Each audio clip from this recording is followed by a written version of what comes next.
recognizable faces in the North Korean leadership. Choi Ryong-hae, Secretary of the Workers' Party, appears to have been demoted.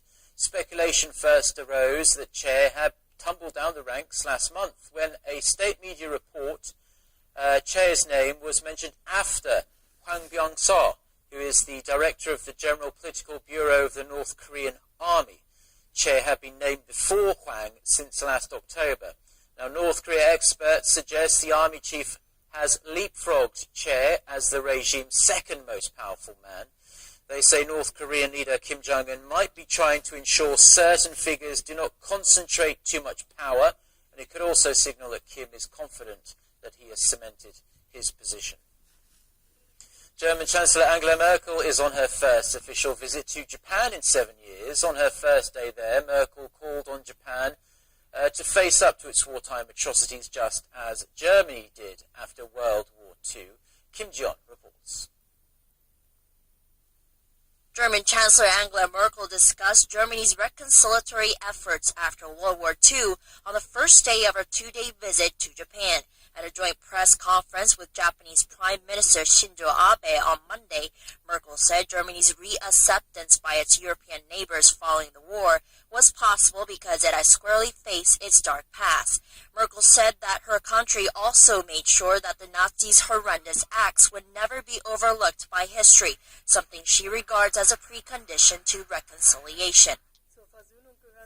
France, for example, was willing to approach Germany after World War II. The European Union we have today is in fact the product of such a reconciliation process because after centuries of wars, the Europeans said, "We want to be united. It is our luck that we are united, which led to a stable peace order." Her remarks come at a time when Japan has been receiving strong criticism from Korea and China over inadequate acknowledgement of its wartime atrocities. Tokyo faced harsh backlash after it attempted to review past apologies that were made over the forced sexual enslavement of Asian women during World War II, including the landmark 1995 Murayama Statement. Also, Japanese school textbooks have long been accused of whitewashing the country's past aggressions in Asia. Prime Minister Abe is set to issue a statement for the 70th anniversary of Japan's defeat in World War II in August, but there's speculation that he'll try to water down Japan's wartime atrocities. Kim Ji-yeon, Arirang News. A German newspaper has slammed the Japanese government for trying to whitewash the country's wartime atrocities. The centrist daily Frankfurter Allgemeine Zeitung said Japanese Prime Minister Shinzo Abe's attempts to water down Tokyo's past apologies for its aggression in Asia are stifling Japan's economic recovery as it damages Tokyo's exports to China. It also says the Abe administration's behavior serves to bring Korea and China closer together. Now, Abe will issue a statement in August this year to mark the 70th anniversary of Japan's surrender in World War II. Meanwhile, Dennis Halpin, a visiting scholar at the U.S. Korea Institute at Johns Hopkins School of Advanced International Studies, also warned of the rise of historical revisionists in Japan who think their country was the victim in World War II.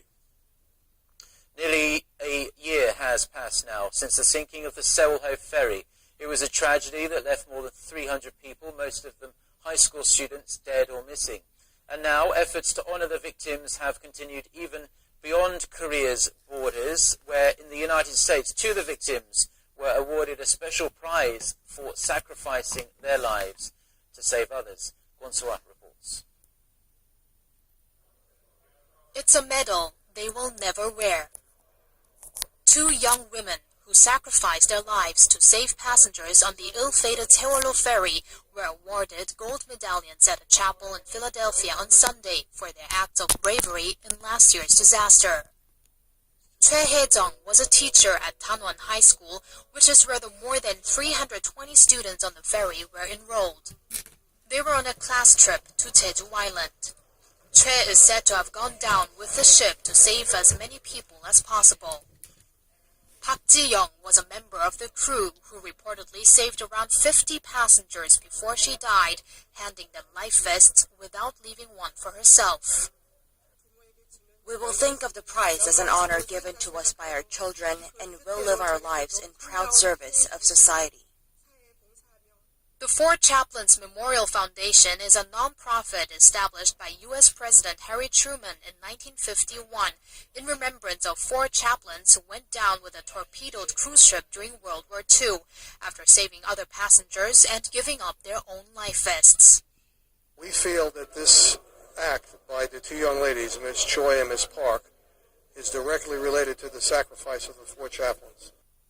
Former U.S. Presidents Truman, Dwight D. Eisenhower, Jimmy Carter, and Ronald Reagan are also among those who have received the prize for their service to the public. Choi and Park are the first Koreans to be given the award, which now stands as a reminder to people around the world of the sacrifices made on April 16, 2014. 권소아, 아리랑 뉴스.